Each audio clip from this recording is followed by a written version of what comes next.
d'avant et une oreille italienne. C'est-à-dire... Monsieur Mathiasi, merci beaucoup. Merci à vous. La famille, là on est chez Mathiasi, donc c'est parti, on va ouvrir, on va rentrer, on y va et on se retrouve pour l'interview. C'est parti l'équipe.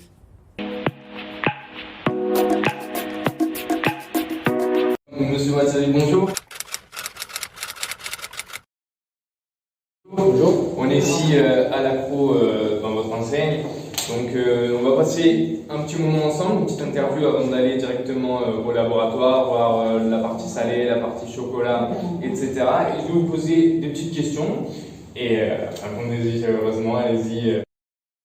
Mathiasi, c'est une histoire de famille. C'est quelque chose qui se transmet. Comment, pour vous, au niveau de la pâtisserie, on transmet ce métier-là à vos enfants qui aujourd'hui vont prendre avec la relève? Dites-moi comment... Moi, c'est une histoire de jeunesse, puisque je me suis plongé dans le métier de tout mon âge, de mon jeune âge. J'ai fait l'apprentissage et puis bon, aujourd'hui, j'ai mes enfants qui ont la chance de reprendre avec moi, mais mon fils, je l'ai un peu forcé parce qu'il ne travaillait pas bien à l'école, alors il m'a dit tu vas venir travailler avec papa et maman. Mais après, ma fille, pareil, elle a fait des études de droit, puis un jour ou l'autre, elle est venue remplacer sa copine. Et aujourd'hui, mes deux enfants travaillent avec nous. Ça fait qu'aujourd'hui, on a ouvert une boutique à Carqueiranne qu'on a appelée La Relève pour déjà passer la transmission aux enfants. En 78, du coup, vous avez fait un bon arrière. Vous avez fait un apprentissage avec votre professeur qui est devenu après MOF, meilleur ouvrier de France. Qu'est-ce que vous a transmis? Pour ceux qui ne connaissent pas, c'est quelque chose qui est depuis jeune dans le... Ça fait 40 ans que j'ai fait ce métier. Voilà, 40 ans de métier. Et qu'est-ce qui vous a transmis, ce monsieur-là? La rigueur, la passion et l'exigence, tout ce qu'on peut avoir dans ce métier. J'ai eu la chance de rencontrer ces deux personnes-là. Peut-être que si je ne l'avais pas rencontré, je ne serais pas là aujourd'hui. Mais comme on dit toujours, il faut toujours tomber sur les... Peut-être dans la vie, il faut tomber sur la bonne personne. Et moi, je pense que je suis tombé à l'époque sur la bonne personne. J'ai travaillé 11 ans, de 78 à 89, dans la même entreprise, Pibaro Toulon. Le chef, c'était M. Gautron, qui a fini meilleur ouvrier de France chez le nôtre. Et après, je me suis installé ici à l'Accro, dans la menuiserie de mes parents et grands-parents. Plusieurs boutiques, vous avez voilà, 5, Sanary, Carqueiranne, ici même à l'Accro. Vous voyez comment aujourd'hui? Plutôt comme quelqu'un qui a sa entreprise, un homme d'affaires, toujours ce monsieur gourmand qui mange le chocolat à la fin du repas, ou le chef pâtissier qu'on connaît. Bon, là aujourd'hui, je suis un peu moins dans les laboratoires parce qu'on est 55, on a 55 employés. J'ai des responsables et des chefs à chaque poste. Au traiteur, j'ai un chef. En pâtisserie, il y a un chef. En boulangerie, il y a un chef. Il y a des responsables de vente aussi. Puis aujourd'hui, moi, je suis un peu plus gestionnaire puisque je suis un peu moins dans les laboratoires puisque mon fils prend un peu la suite avec le chef de pâtissier. Mais moi, vous voyez, bon, là, il y a eu bac quand il y a des gros coups de bourre, comme on dirait, dans notre métier. Donc, mais là, je suis au laboratoire et je mets la main à la pâte, comme on dit.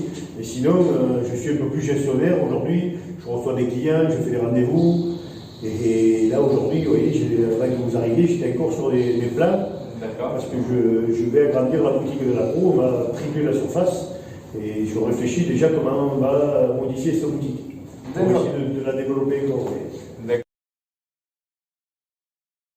2007, vous rentrez dans l'association des relais desserts, qui regroupe les 100 meilleurs pâtissiers au monde.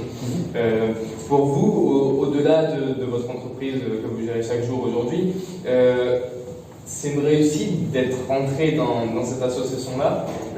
Déjà oui, c'est bonheur.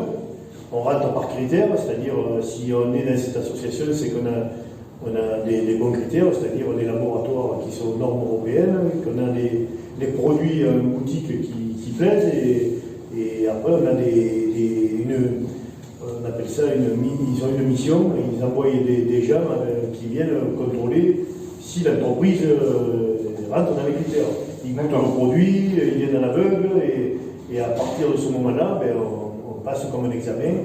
de passage dans les laboratoires à Issegol et l'École nationale de la pâtisserie, et où là, il y a tous les plus grands chefs, donc il y a Armé, les plus grands. Donc pour vous, la réussite, c'est au-delà des distinctions, c'est le fait d'avoir déjà les entreprises que vous avez aujourd'hui, c'est une réussite ça Bien aussi. sûr, de toute façon, pour moi, ma plus grande satisfaction, c'est le client. C'est-à-dire que si le client, moi, je le satisfais, pour moi, c'est ma réussite. C'est qu'il aime mon produit, ils se sont régalés les papilles, et pour moi, c'est mon plus grand plaisir. Quand je suis pas bien ou que je suis déçu, c'est quand il y a un client parce qu'on n'est pas des surhommes, des erreurs, tout le monde a fait, et quand il y a un client qui n'est pas satisfait d'un produit, là, je suis pas content. Et j'essaye de comprendre le pourquoi du comment, parce qu'aujourd'hui, comme je vous le disais, on est 55, et il faut que les 55 personnes fassent ce que moi, je veux. D'accord. Et est-ce C'est que le plus dur.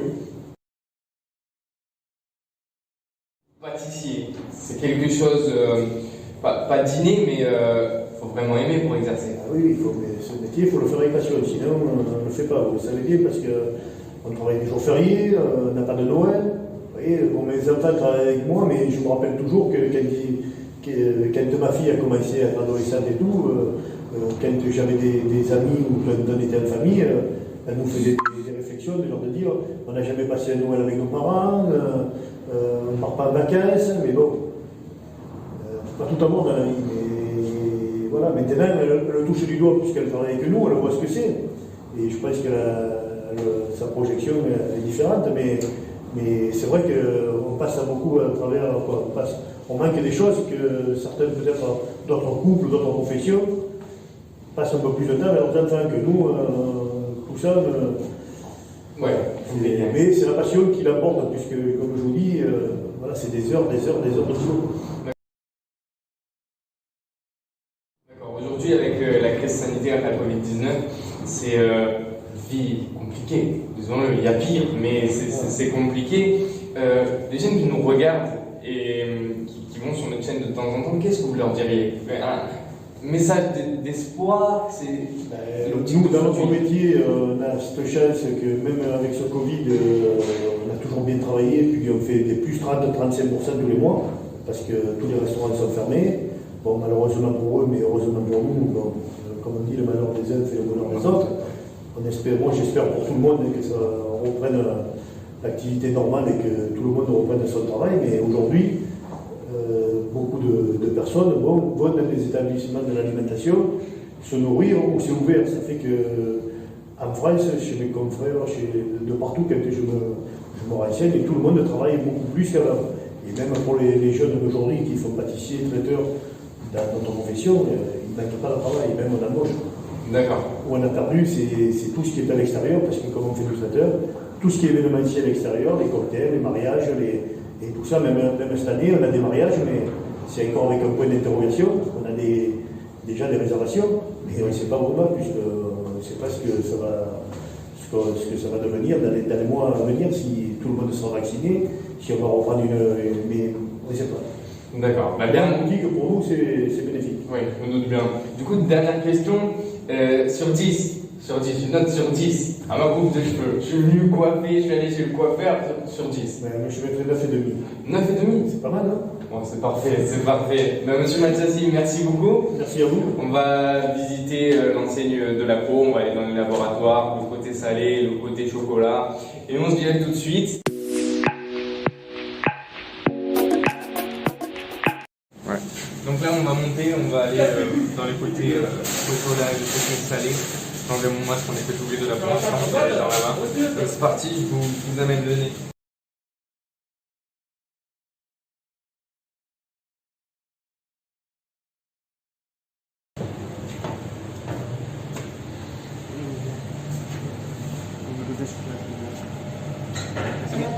Donc là on va aller du côté de la pâtisserie du chocolat, donc vous nous amenez. Donc bien. Toutes les pâtisseries de Mathiassi. D'abord je vais vous amener les caracs. Les caracs c'est simple, c'est un gâteau au chocolat avec de la praline et parfois du caramel. Donc venez, on va vous montrer un peu comment ça se passe.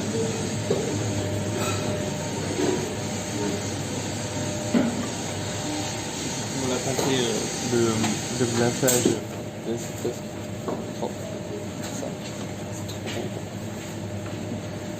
C'est un métier, ça s'apprend, c'est quelque chose qui n'est pas inné, c'est quelque chose qu'on apprend avec les études. Donc, du coup, voilà, vous avez des salariés de Matiasi qui sont là pour effectuer les gâteaux. Les devants et les dessous des macarons sont ici, vous voyez là.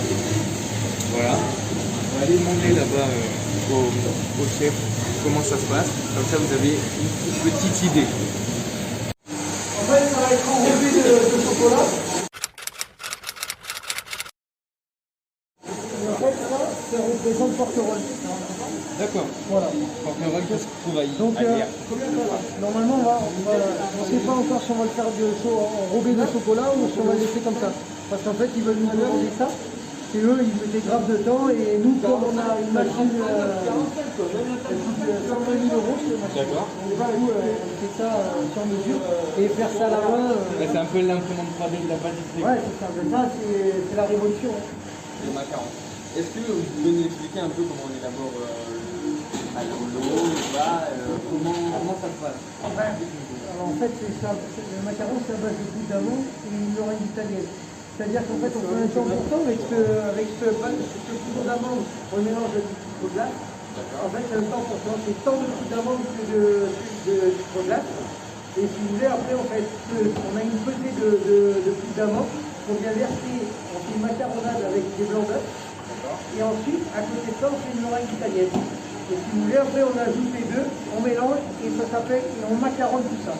Ça s'appelle la macaronade. Nous, en fait, avec ça, ça nous fait des coques comme ça, après, bien uniformes, avec une machine, je ne sais pas si vous avez vu la machine à dresser.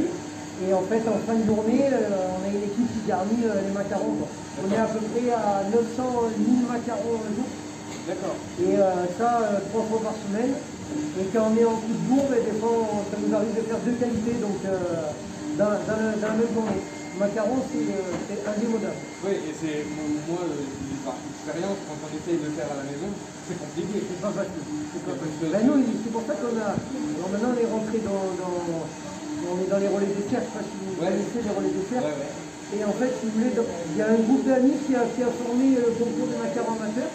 Donc du coup, maintenant, c'est les amateurs qui ils viennent nous présenter les macarons. Généralement, ils font 20 et ils réalisent leurs macarons. Et après, il y a une sélection, il y a un jury qui vient élire le plus beau des macarons.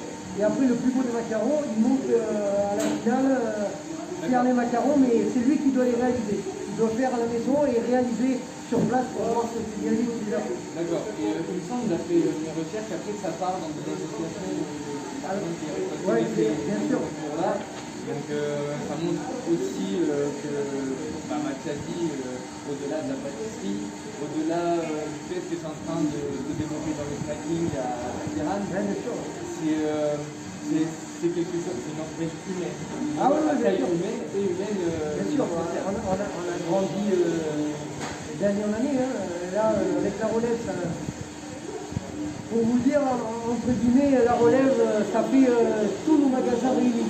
Donc, c'est-à-dire que d'un coup, on a ouvert ce concept là-bas, ça a fait x2.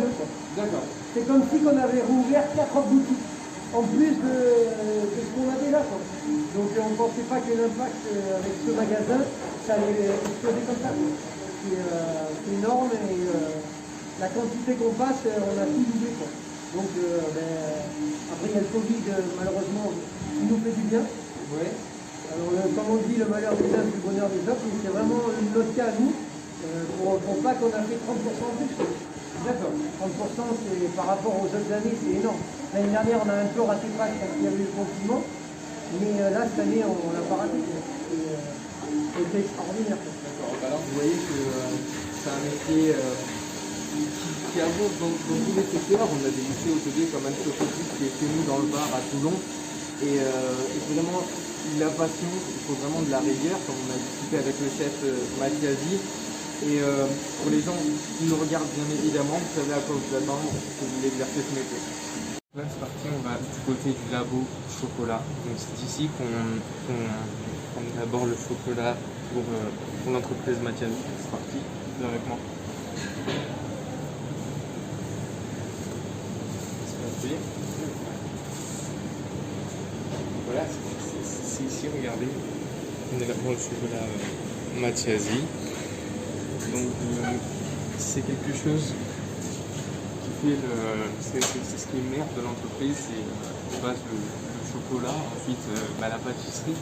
Et comme on voit les employés travailler, c'est vraiment quelque chose de sérieux, quelque chose qui est vraiment inné chez eux. Quand on a discuté avec ces personnes-là, c'est des gens très passionnés. Du coup, là, on a vu le labo chocolat, on a vu certains éléments. Donc, on est allé du côté pâtisserie, on a vu le glaçage des caracs, un gâteau au chocolat. On a vu avec le chef la machine. On a vu la machine qui sert à découper de façon très précise. Ils sont les seuls dans le Var à l'avoir. Donc là, on est, voilà, c'est la salle principale. On a des chocolats qu'on a eu la chance de manger. Merci à M. Mathiasi et à son entreprise. Donc là, c'est simple. Ici, voilà, et dedans il y a le chef cuisinier qui s'occupe de vraiment d'intégrer la cuisine. On a visité là-haut le laboratoire chocolat, on a visité le salé, on a eu l'entretien avec M. Mathiasi.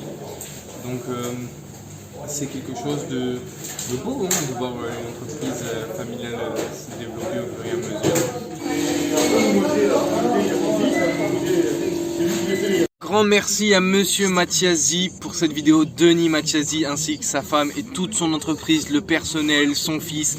C'était une vidéo incroyable, c'était la première grosse vidéo qu'on fait pour la chaîne. Donc on est dans la voiture pour faire l'outro parce qu'il fait froid dehors, le vent c'est exécrable.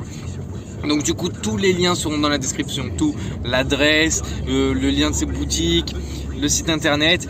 Et en tout cas, j'espère que la vidéo vous aura plu. N'hésitez surtout pas à vous abonner, à lâcher le petit like, bien évidemment à partager. Allez visiter Mathiasi, le site internet ainsi que les réseaux sociaux. Et les amis, bisous!